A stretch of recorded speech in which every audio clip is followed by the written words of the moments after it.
Okay students, welcome back जी। और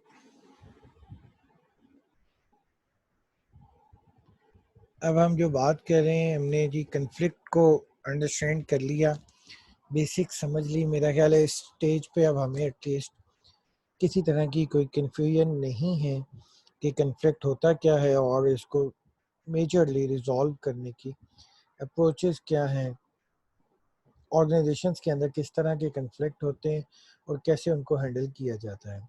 हम switch कर रहे हैं दूसरे बुक के ऊपर, जो कन्फ्लिक्ट मैनेजमेंट की ही बुक है। आपको ये भी मैंने प्रोवाइड की है, conflict management a practical guide to developing negotiation strategies, और बारबरा बुरजैक कॉर्बेट इनकी ऑथर है। इस बुक के अंदर जो मेजर फोकस है वो कन्फ्लिक्ट को रिजॉल्व करने में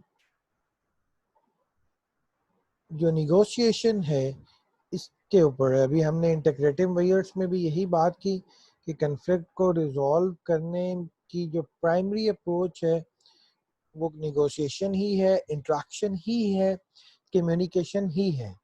आपको कन्फ्लिक्ट रिजॉल्व इंट्रैक्शन के थ्रू ही करना है, अवॉइड नहीं करना है।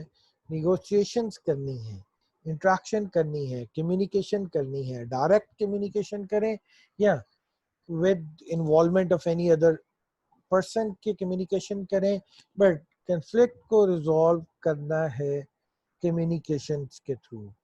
कंफ्लिक्ट अराइज होने की भी प्राइमरी रीजंस में मेजर रीजन यही है, मिसअंडरस्टैंडिंग का होना, मिस इंफॉर्मेशन का होना, मिस कम्युनिकेशन का होना। तो आप जब जितनी ज़्यादा कम्युनिकेशन होगी, जितनी ज़्यादा इंट्रैक्शन होगी, उतनी क्लैरिटी होगी, क्लैरिफिकेशन होगी और कन्फ्लिक्ट रिजॉल्व होगा। फर्स्ट चैप्टर जो इस बुक का है जी वो निगोशिएशन इसी के ऊपर है, इंट्रैक्शन के ऊपर है कि ह्यूमन बींग्स की इंट्रैक्शन होती हैं, वो इंट्रैक्ट करते हैं, कम्युनिकेशन होती हैं। जस्ट बेसिक्स है, उसको आप रीड आउट कर लें। सेकंड चैप्टर टेक्निकल है, फर्स्ट में जस्ट इंट्रो ही है। सेकंड चैप्टर हमारा टेक्निकल है थोड़ा सा, जिसमें एक कॉन्सेप्ट पे बात हो रही है और इसको हम डिस्कस कर रहे हैं कि इस चैप्टर के अंदर, इस यूनिट के अंदर वो बात कर रहे हैं कि जब आप कम्युनिकेशन या इंट्रैक्शन करते हैं किसी भी पर्सन के साथ, कन्फ्लिक्ट को रिजॉल्व करने के इंट्रैक्शन हो या for any other purpose, every action or you can say your concern, उसके relevant personality is an important aspect. Personality एक इम्पॉर्टेंट कंसर्न है, एक इम्पॉर्टेंट एस्पेक्ट है हर एक मामले के अंदर। इवन कोई भी काम करना है, टास्क परफॉर्म करना है, उसके अंदर पर्सनालिटी का इम्पॉर्टेंट रोल है। ऑर्गेनाइजेशंस के अंदर जॉब परफॉर्मेंस है, उसके अंदर पर्सनालिटी का इम्पॉर्टेंट रोल है। जब हम इंट्रैक्शन या कम्युनिकेशन पे आते हैं और वो कन्फ्लिक्ट को रिजॉल्व करने की कम्युनिकेशन है, तो उसमें पर्सनालिटी और ज़्यादा इम्पॉर्टेंट हो जाती है। आपने ये बात डेली लाइफ में ऑब्जर्व भी की है, अक्सर आप इस तरह से बात भी करते हैं कि हर एक पर्सन से बात करने का तरीका एक नहीं होता। आप हर पर्सन से डिफरेंट वे में बात करते हैं। आपके लाइक सिबलिंग्स हैं, आपके भाई बहन हैं, एक सिस्टर है, उसके साथ आप और तरीके से बात कर लेते हैं। उसी तरीके से बात आप अपनी दूसरी सिस्टर से करते हैं, आपकी लड़ाई हो जाती है, प्रॉब्लम हो जाती है। आप कहते हैं यार कि इसके साथ नहीं ऐसे बात की जा सकती, ये और है, इसकी नेचर और है, इसकी पर्सनालिटी और है, इससे बात दूसरे तरीके से करनी पड़ती है, इससे डिफरेंट वे में बात करनी पड़ती है। इससे तो मैं जैसे मर्जी बात कर लूँ या ऊंची भी बोल लूँ या ऐसे भी कर लूँ तो इसके साथ कोई इशू नहीं होता, उसके साथ ऐसे बात नहीं की जा सकती। तो ये जो डिफरेंट वे में बात करना है डिफरेंट लोगों के साथ, उसकी वजह पर्सनैलिटी ही है। उस सिस्टर की पर्सनैलिटी और है तो उसके साथ बात कर लें जैसे मर्जी। ये सिस्टर थोड़ी सेंसिटिव है, फील करती हैं, तो इसके साथ बात करने लगे आपको सोचना पड़ता है, आपको अपना चेंज करना पड़ता है। तो ये पर्सनैलिटी ही है जिसकी वजह से हम डिफरेंट लोगों से डिफरेंट तरह से कम्युनिकेट करते हैं। हर पर्सन से एक तरह से बात नहीं करते क्योंकि उनकी पर्सनालिटीज डिफरेंट है। इस चैप्टर में हम यही डिस्कशन कर रहे हैं कि आपको कन्फ्लिक्ट को रिजॉल्व करने के लिए इंटरेक्शन और कम्युनिकेशन में पर्सनालिटी को अंडरस्टैंड करना ज़रूरी है। First you need to know yourself. आपको अपनी पर्सनालिटी का भी पता हो, क्योंकि जैसी आपकी पर्सनैलिटी होगी उसके अकॉर्डिंग आप जो सा है वो नेक्स्ट पर्सन से अट्रैक्ट करेंगे। आप कहते हैं यार मेरे से ये बात बर्दाश्त नहीं होती, मैं इस चीज़ को नहीं बेयर कर सकता, या कोई इस तरह बात करे मेरे से नहीं होता। तो आपकी कैसी पर्सनैलिटी है, importantly you must know your self. किस बात पे आपको गुस्सा आता है, नेक्स्ट पर्सन के किस एक्ट पे आप जो सा है हाइपर हो जाते हैं, शॉर्ट टेम्पर्ड हो जाते हैं, और know the personality of others as well. अपनी पर्सनैलिटी को भी जानना ज़रूरी है और नेक्स्ट पर्सन जिससे आप इंटरेक्ट कर रहे हैं उसकी पर्सनैलिटी को भी जानना ज़रूरी है।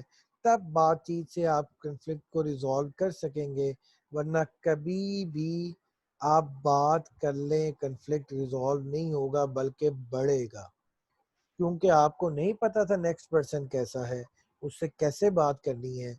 आप बात करेंगे और बात करने से मसला हल होने की बजाय और बिगड़ेगा। आपने ये भी ऑब्जर्व किया होगा, अक्सर हम बात क्लियर करने के लिए दूसरे पर्सन से बात करते हैं, लेकिन मैं जितनी ज़्यादा बात करता हूँ लड़ाई उतनी ज़्यादा बढ़ती है। मैं जितनी ज़्यादा कोशिश करता हूँ लड़ाई उतनी ज़्यादा बढ़ जाती है। उसकी वजह यही है कि मुझे नहीं पता कि कैसे बात करनी है, मुझे नहीं पता नेक्स्ट पर्सन की पर्सनैलिटी क्या है और उसको किस तरह से डील करना है, क्या बात करनी है, किस तरह करनी है, या मेरी पर्सनैलिटी क्या है। तो इस चैप्टर में हम कुछ पर्सनैलिटी की थेरीज, कुछ पर्सनैलिटी की डायमेंशंस, फैसेट्स पढ़ेंगे, अपने आप को समझने की, अपने आप को जानने की कोशिश करेंगे। सबसे इम्पोर्टेंटली मेरी पर्सनैलिटी क्या है ये मुझे पता हो, and how to understand the personality of others, इसके ऊपर भी एफर्ट करेंगे। दूसरों की पर्सनैलिटीज़ को कैसे जज करना है, कैसे अंडरस्टैंड करना है, पर्सनैलिटी होती क्या है, ये आप लोगों को आइडिया होगा। काइंडली मुझे फीडबैक दें, what do you think, what is personality. आपने ऑर्गेनाइजेशन बिहेवियर का कोर्स पढ़ा होगा, उसके अंदर भी डिस्कशन होगी। जनरली भी आपने टर्म सुनी है। बता सकते हैं पर्सनैलिटी क्या होती है?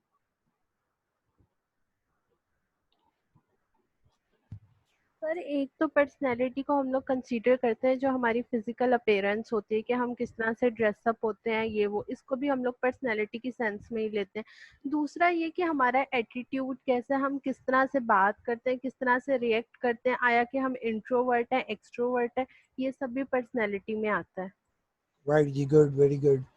One aspect of personality physical appearance है। हम इसको जनरली अपीयरेंस को देखते हुए एक पर्सन की ड्रेसिंग को, उसके हेयर स्टाइल्स को, हेयर कट को, उसके वीकेंड से फिजिकल अपीयरेंस पे बात करते हैं कि इसकी पर्सनालिटी बहुत डैशिंग है, आउटलुक बहुत फैसिनेटिंग है।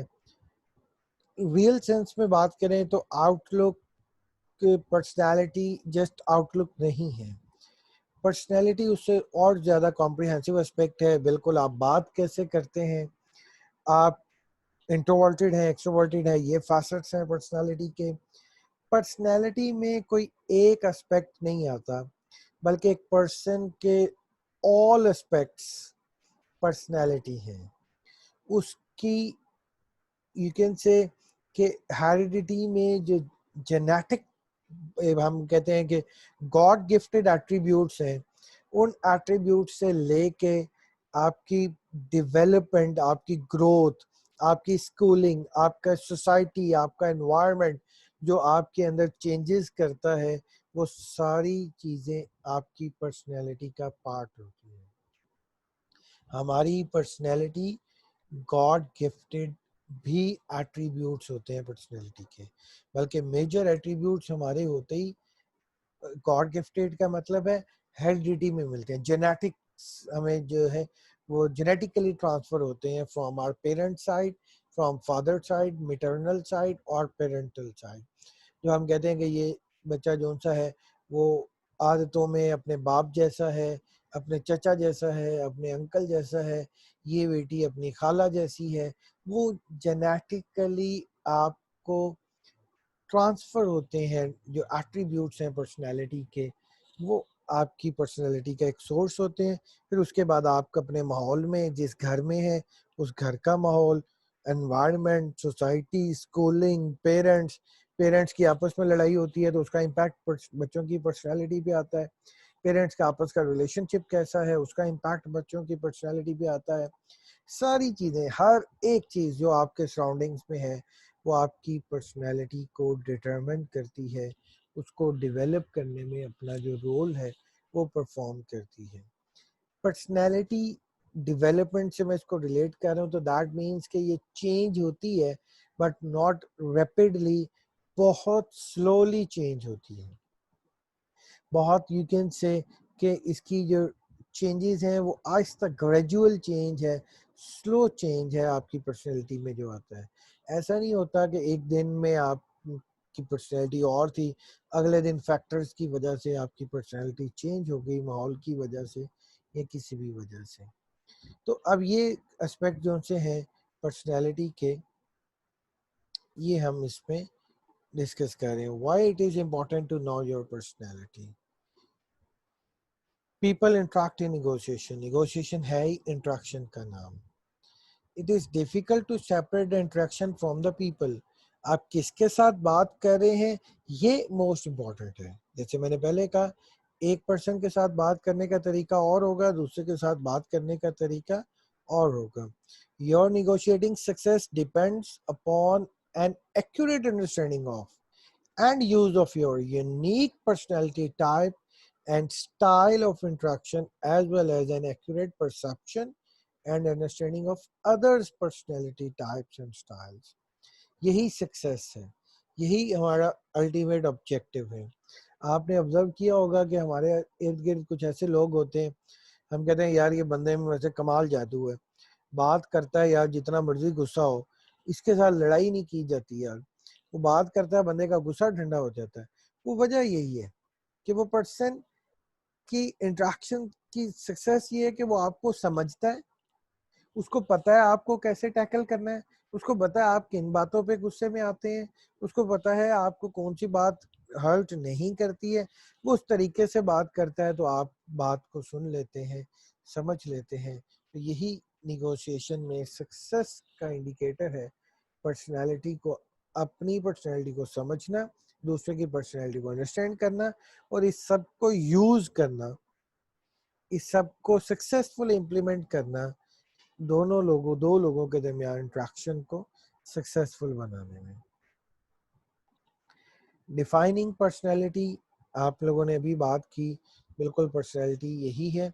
Dynamic developing system of an individuals distinctive emotional, cognitive and spiritual attributes. Dynamic developing system, जो आपकी पैदाइश से लेकर अभी तक आज तक डेवलप हो रहा है आपका ये सिस्टम। कौन कौन सा? Individual, distinctive, emotional, cognitive and spiritual attributes. आपके emotional attributes, cognitive attributes and spiritual attributes. Emotional attributes में आपकी पर्सनालिटी के इमोशनल एट्रीब्यूट्स आते हैं। आपका हाइपर होना, आपका कूल एंड काम होना, आपका शॉर्ट टेम्पर्ड होना, जल्दी गुस्से में आ जाना, गुस्से वाली पर्सनालिटी होना, ये इमोशनल एट्रीब्यूट्स हैं। कॉग्निटिव एट्रीब्यूट्स कौन से होंगे जी? कॉग्निटिव एट्रीब्यूट्स होंगे जिसमें आपकी मेंटल अप्रोच की बात हो रही है। आप जो सा है वो कितने, यू कैन से कि नॉलेज के एस्पेक्ट से और आपकी सोचने की थिंकिंग अप्रोच क्या है, आप चीज़ों को किस एंगल से लेते हैं, आप ऑप्टिमिस्टिक हैं, पैसिमिस्टिक हैं, आप पॉजिटिव थिंकर हैं, नेगेटिव थिंकर हैं, ये कॉग्निटिव एट्रीब्यूट्स आते हैं बहुत से आपके चीज़ों को देखने की, चीज़ों को परसीव करने की जो हमारे एट्रीब्यूट्स हैं।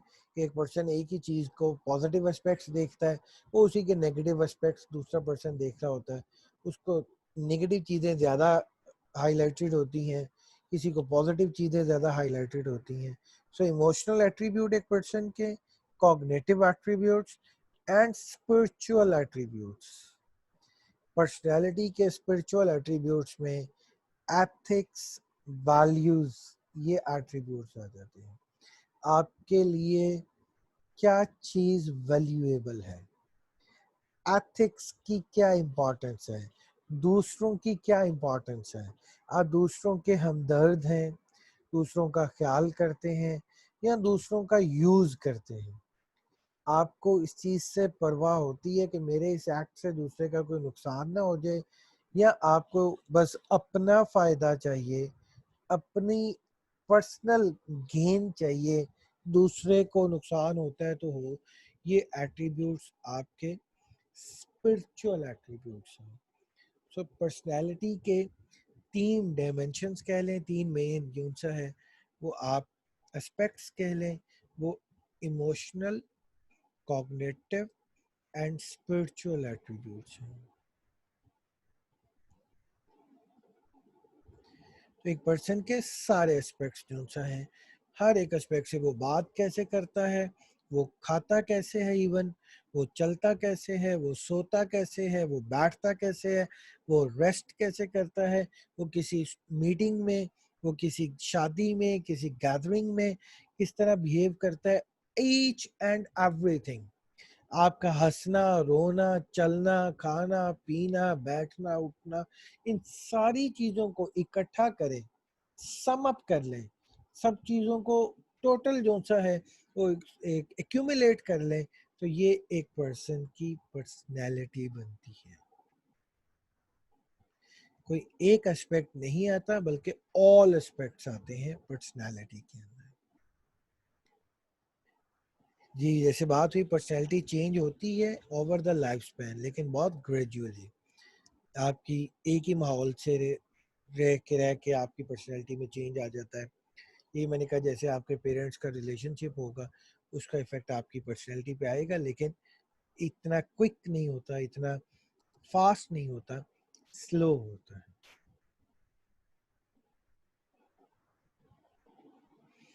आपके बिहेवियर्स चेंज होते हैं सिचुएशंस के अकॉर्डिंग, पर्सनैलिटी चेंज नहीं होती है।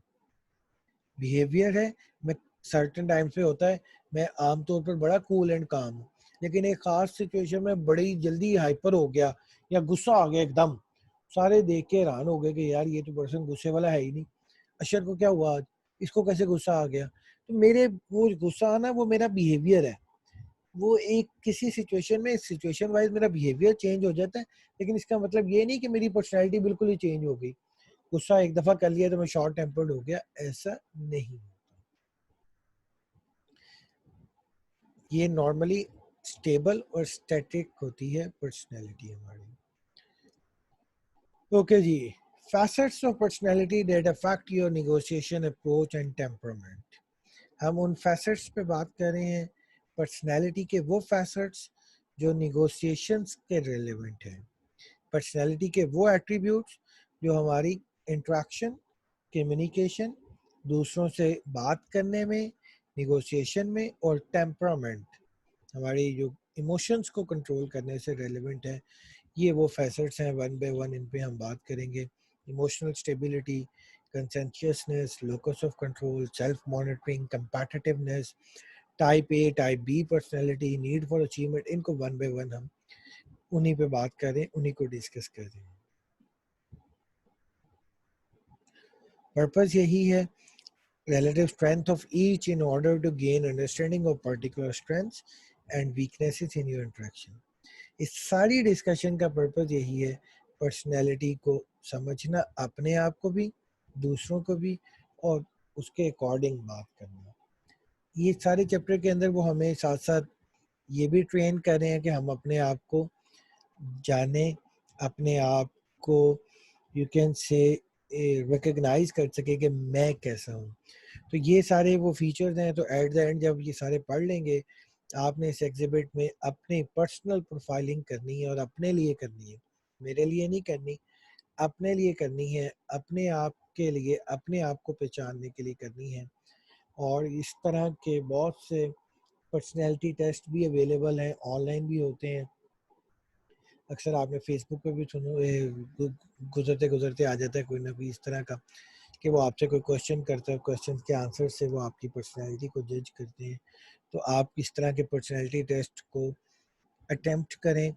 ये चैप्टर पढ़ने के बाद इन सब में देखें अपने आप को, इमोशनल स्टेबिलिटी पे आप हाई हैं, मॉडरेट हैं, लो हैं, कंसेंशियसनेस पे कहाँ हैं। ये अपने लिए अपनी प्रोफाइलिंग करके अपने आप को समझें, ताकि आपको पता हो कि आपकी पर्सनैलिटी कैसी है और लाइफ में आपने क्या करने है। हमारी जैसी पर्सनैलिटी होगी उसके अकॉर्डिंग मैंने अपने लिए अपने प्रोफेशन भी चूज़ करने हैं, अपने यू कैन से फील्ड्स भी चूज़ करनी है। तो at least you must know yourself. Sir ये लोकस ऑफ कंट्रोल क्या होता है? इसी इसमें पे आ लिखा रहे हुआ है। इसी पे आ रहे हैं इसी पे आ रहे हैं। ये सारे वन बाय वन आ रहे हैं, इन्हीं फैक्टर्स को वन बाय वन ही। पहले इमोशनल स्टेबिलिटी एंड कॉन्शियसनेस है, सेकंड जो सा है तो यहाँ पे ये लोकस ऑफ कंट्रोल आ रहा है। इसको हम इन्हीं को वन बाय वन अब पढ़ने लगे। ओके जी, फर्स्ट जो फैसेट्स हैं उनमें इमोशनल स्टेबिलिटी एंड कंसेंशियसनेस। आइडिया है जी, आपने ये ओबी में पढ़ा होगा। तो इमोशनल स्टेबिलिटी किसको बोलते हैं? आपने ये बिग फाइव मॉडल ओबी में पढ़ा होगा, ये दोनों वहाँ से लिए गए हैं। कंसेंशियसनेस भी उसमें था और इमोशनल स्टेबिलिटी भी था। सर इमोशनल स्टेबिलिटी में ये होता है कि हम लोग अपना टेम्परामेंट किस तरह से, मतलब कि शॉर्ट टेम्पर्ड है या मतलब नहीं है, और मतलब कि हम लोग जल्दी किसी चीज पे किस तरह से रिएक्ट करते हैं, कि गुस्सा जल्दी आता है नहीं आता, कितने कूल एंड काम है किसी भी सिचुएशन में। इमोशनल स्टेबिलिटी में ये है। जी एग्जैक्टली, गुड बेटा। फातिमा यासीन कह रही है जी, इमोशनल स्टेबिलिटी है आपका इमोशनली स्ट्रांग होना। आप इमोशनली कितने स्टेबल हैं। और इमोशनल स्ट्रेंथ क्या है? इमोशनल स्ट्रेंथ ये है कि आम हालात में तो सारे पर्सन ठीक होते हैं। इमोशनल अपने इमोशंस पे कंट्रोल का पता चलता है जब टफ सिचुएशन हो, जब ऐसे हालात जहाँ पे आम पर्सन यू कैन से वो अपने सेंसेस लूज कर दे, उसको कुछ समझ ना आए। हम कहते हैं जी वो पर्सन सब कॉन्शियस में चला गया, समझ नहीं आ रही। मैं मुझे तो मतलब ऐसे हालात में लाइक कोई स्ट्रेस होता है या कोई एक्स्ट्रा ऑर्डिनरी खुशी होती है, तो उसके अंदर भी मैं अपने आप को कूल एंड काम रखता हूँ। मैं उस हालात के अंदर भी अपने आप को यू कैन से संभाल सकता हूँ। या बहुत ज़्यादा खुशी में भी मुझे अपने आप पे कंट्रोल ख़त्म हो जाता है, मुझे समझ नहीं आती मैं क्या कर रहा हूँ। बहुत ज़्यादा स्ट्रेस में, दुख में भी मैं अपने आप को संभाल नहीं सकता। ये इमोशनल स्टेबिलिटी है। ये इन्होंने कुछ क्वेश्चंस, कुछ स्टेटमेंट्स दिए हैं। ये स्टेटमेंट्स आपको आपके अपने बारे में बताएंगे कि आप इमोशनली स्टेबल हैं, इमोशनल स्टेबिलिटी में हाई हैं या लो हैं। ऐसे लोग जिनको हम कहते हैं ये बहुत इमोशनल है, छोटी छोटी बात को फील कर लेते हैं, स्ट्रेस में, टेंशन में अपने आप को यू कैन से कंट्रोल नहीं कर सकते हैं, जल्दी डिप्रेशन में चले जाते हैं, एंग्जाइटी में चले जाते हैं, वो लोग इमोशनल स्टेबिलिटी में लो होते हैं। लाइक अ पर्सन जो इन क्वेश्चंस का आंसर यस में करेगा, I worry a lot, I experience distress and tension, I get upset rather easily and quickly, जल्दी अपसेट हो जाते हैं छोटी सी बात पे। I tend to be moody, moody है, मूड दिखाते हैं, मूड जल्दी, मूड खराब हो गया अब नहीं मैंने करना हूँ, बस मेरा एक दफा मूड खराब हो जाए तो फिर मेरा दिल नहीं करता। I do not remain calm in tension situations. I get nervous. I often find it difficult to control my temper. अगर इन क्वेश्चंस का आंसर मेजॉरिटी केसेस में यस है तो आप इमोशनल स्टेबिलिटी में लो हैं। अगर इन क्वेश्चंस का आंसर नो है, ज़्यादातर क्वेश्चंस का आंसर नो है, तो आप इमोशनल स्टेबिलिटी में हाई हैं। आपको अपने इमोशंस पे, अपने आप पे कंट्रोल है, आप कूल एंड काम होते हैं। नॉर्मली एक मिथ कह लें, एक जनरल आप कह लें कि बस एक जनरलाइजेशन है that females normally are more emotional as compared to males। कितना इसमें सच है, रिसर्च इस बात को प्रूव करती है कि नॉर्मली फीमेल्स में इमोशनल स्टेबिलिटी लो होती है मेल्स की निस्बत, ऑन एवरेज की अगर हम बात करें तो। एग्री करते हैं जी आप लोग इस बात से? सर जी ये तो एक जी मतलब सर। जेंडर बेस्ड है ना कि फीमेल्स जो होती हैं वो इमोशनल होती हैं और उनमें ये कॉम्प्रोमाइज की कैपेसिटी होती है as compare to males. Males जो होते हैं वो असर्टिव होते हैं, उनमें एक लीडरशिप की जो होती है वो एक क्वालिटी कह लें या जो भी आप इसको कहें एट्रीब्यूट होती है उनके अंदर, ये अल्लाह ताला की तरफ से होती है। जी बिल्कुल, ये जेंडर में थोड़ा सा हमारा ये है एस्पेक्ट। फातिमा ने भी इस बात को एक सेकंड किया है कि इमोशनल सेंस में जो फीमेल्स हैं वो बिट इमोशनल होती हैं as compare to male aspects. तो ये जी सारे एस्पेक्ट्स हैं कि you remain unchanged, calm, collected and confident when you confronted with unexpected stress. अचानक कोई टेंशन, कोई प्रॉब्लम बन जाए तो आप अनचेंज्ड रहें, काम रहें, कलेक्टेड का मतलब अपने आप को इकट्ठा किए रखा है आपने, अपने आप को छोड़ नहीं दिया, एंड कॉन्फिडेंट, तो डेट मीन्स आप इमोशनल स्टेबिलिटी में हाई हैं। और अगर इसके रिवर्स हो, एंक्शियस, नर्वस, टेंस होना, तो आप इमोशनल स्टेबिलिटी में लो हैं। ये फर्स्ट फैसेट है पर्सनैलिटी का, इमोशनली स्टेबल होना। जो हम कन्फ्लिक्ट मैनेजमेंट में, कन्फ्लिक्ट रेजोल्यूशन में बात करते हैं, तो अगर आप किसी ऐसे पर्सन से बात कर रहे हैं जो पर्सन आपको पता है इमोशनल स्टेबिलिटी में लो है, तो आपको बड़े एहतियात से, बड़े ध्यान से उससे बात करनी है, अदरवाइज वो इमोशनल हो जाएगा। और जब पर्सन इमोशनल होते हैं, अपने आप पे कंट्रोल लूज कर जाते हैं, फिर उनको नहीं पता वो क्या बात कर रहे हैं, वो कैसे बिहेव कर रहे हैं, वो बात सुनेंगे ही नहीं।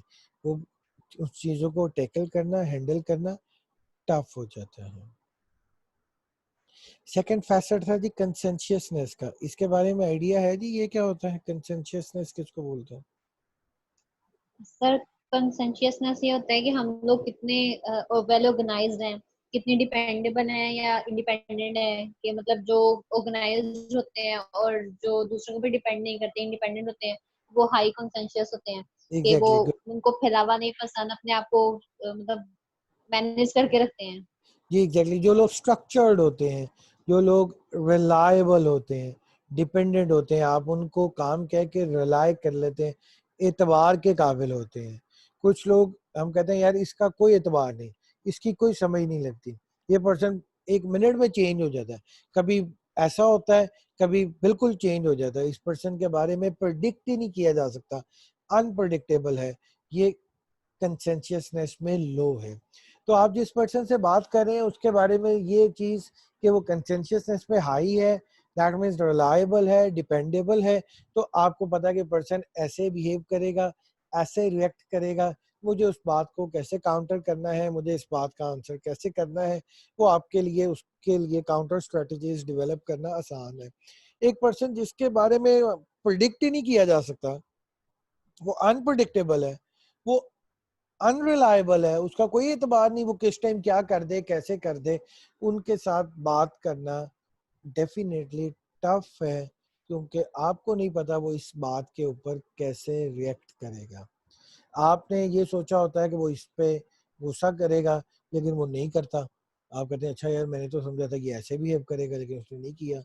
आपको कभी लग रहा होता है कि इस बात पे तो गुस्से वाली है ही नहीं, नहीं करेगा, वो उस बात पे हाइपर हो जाता है। तो ये है कि जो लोग कंसेंशियसनेस में हाई हैं, उनसे निगोशिएशंस और इंट्रैक्शंस रिलेटिवली आसान और प्री डिफाइंड स्ट्रैटेजीज हो सकती हैं। जो कंसेंशियसनेस में लो है, जिसका कोई भरोसा नहीं, कोई एतबार नहीं, उन लोगों से बात करना टफ है। तो ये कंसेंशियसनेस का एक तरह का इंस्ट्रूमेंट या स्केल समझ लें। अगर इन क्वेश्चंस के आंसर यस हैं तो आप कंसेंशियसनेस में हाई हैं, अगर इनके इन क्वेश्चन के आंसर नो हैं तो आप कंसेंशियसनेस में लो हैं। पर्सन का ऑर्गेनाइज्ड होना, डिपेंडेबल होना, रिलायबल होना, स्ट्रक्चर्ड होना, एक खास तरह से बिहेव करना, ये इसमें है।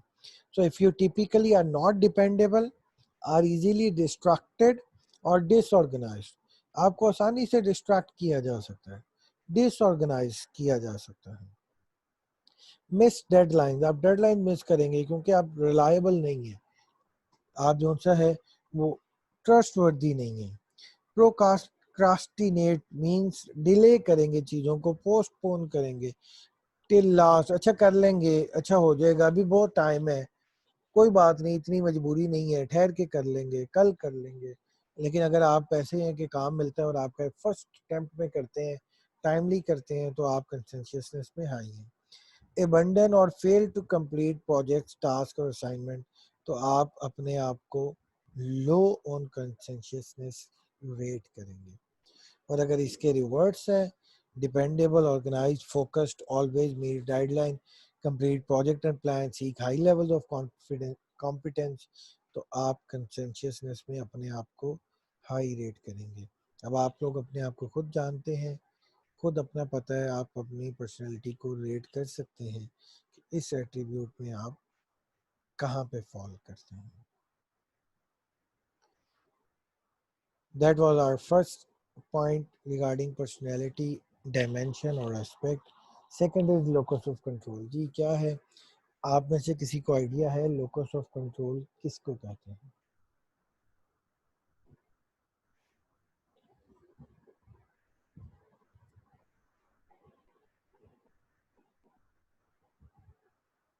टर्म सुनी है, कोई आइडिया किसी को?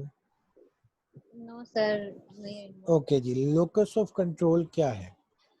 लोकस ऑफ कंट्रोल ये है कि मेरे साथ जो कुछ होता है, मैं उसको किस पर्सपेक्टिव से लेता हूँ कि क्या वो मेरी वजह से हुआ है, मेरा उसमें कोई रोल था, मेरा उसमें कोई कंसर्न था, मेरे कंट्रोल में था, मैं उसको चेंज कर सकता था, या जो हुआ है that is not due to myself but that is due to factors which are outside myself, which are not in my control, which are related with others.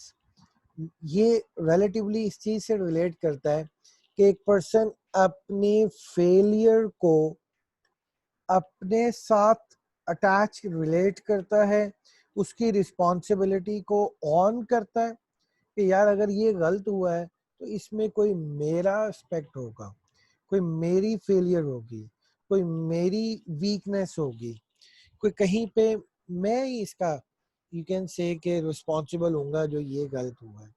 कुछ लोग गलत होने को, अपने फेलियर को अपनी वीकनेस या अपने साथ लिंक करने की बजाय दूसरे फैक्टर्स के साथ रिलेट कर देते हैं। लाइक हमारे पास एक सबसे कॉमन जस्टिफिकेशन कह लें, या एक व्हाट वी कैन से जो बजर है, वो ये होता है कि हम चीज़ों को किस्मत पर डाल देते हैं। कुछ भी बुरा हुआ तो उसको किस्मत पे डाल देना, किस्मत में था तो यही होना था। लाइक एक एक्सीडेंट हो गया मेरा, तो मैं उसको बजाय ये एक्सेप्ट करूं कि मेरी गलती से हुआ है, मैं ठीक नहीं चला रहा था, मैंने ऐसा किया और आइंदा ऐसा नहीं करूंगा, या ऐसा हो करोगे तो एक्सीडेंट होगा, मैं किस्मत पे डाल दूं, नसीबों में लिखा था जी एक्सीडेंट होना ही होना था, मैं जो मर्जी कर लेता एक्सीडेंट होना था।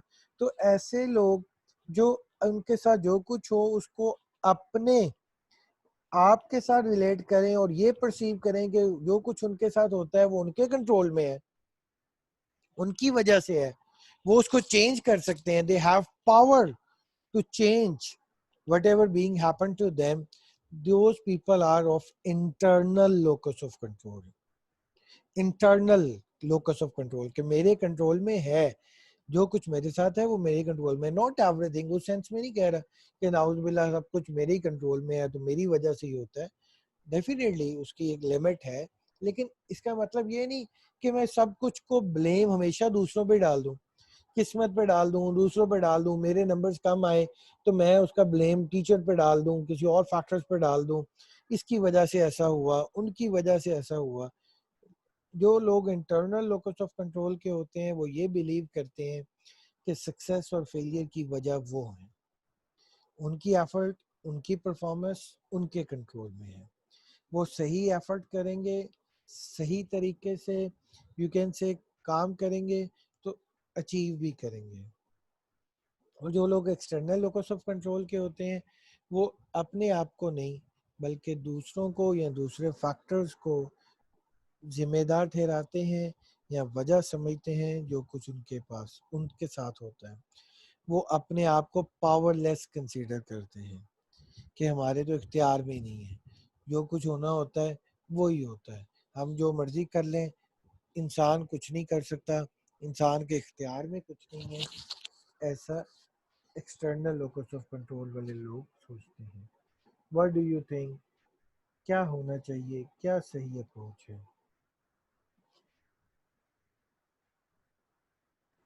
सर आई थिंक दोनों ही हैं, क्योंकि इंटरनल लोकस ऑफ कंट्रोल में कुछ हद तक कुछ चीज़ें ऐसी होती है जिनके हम खुद भी जिम्मेदार होते हैं। अगर हम किसी पेपर में फेल हो जाते हैं तो इसका मतलब ये थोड़ी होता है कि हर दफ़ा टीचर का ही फॉल्ट हो, हमारा भी फॉल्ट हो सकता है, कोई भी इस तरह की सिचुएशन हो सकती है। लेकिन कुछ चीज़ें ऐसी होती हैं जो बीइंग अ मुस्लिम मैं इसको ये कह सकती हूँ जो अल्लाह ताला की तरफ से होती है कि उनका होना ही ज़रूरी होता है, जिसको हम कहते हैं कि ये चीज़ जो है वो मेरे इख्तियार में ही है, तो वो हमारे आउट ऑफ कंट्रोल होती है। फिर उसके लिए तो जाहिर सी बात एक्सटर्नल लोकस ऑफ कंट्रोल होता है। ओके जी, गुड। फातिमा ने इसको इस एंगल से बताया जी। ऐसा आप इस बारे में क्या कहती हैं जी?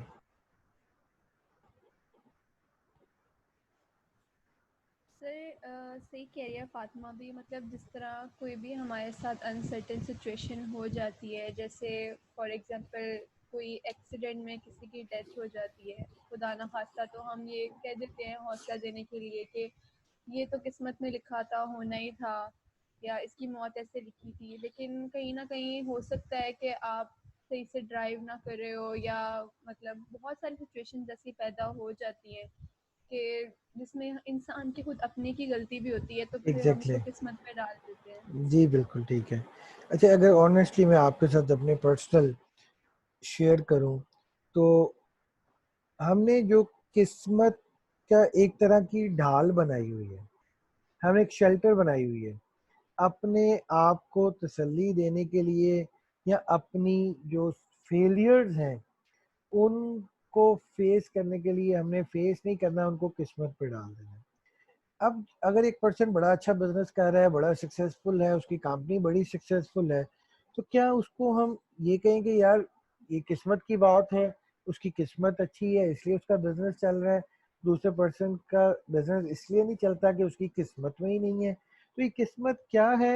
We can not know that. मुझे नहीं पता किस्मत क्या है या मेरी किस्मत में क्या है।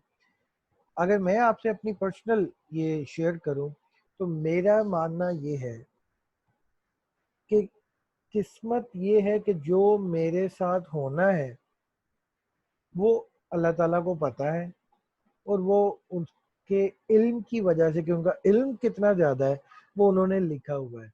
लेकिन वो होना किस वजह से है उसमें मैं पावरलेस नहीं हूँ, उसमें मेरे पास इख्तियार है।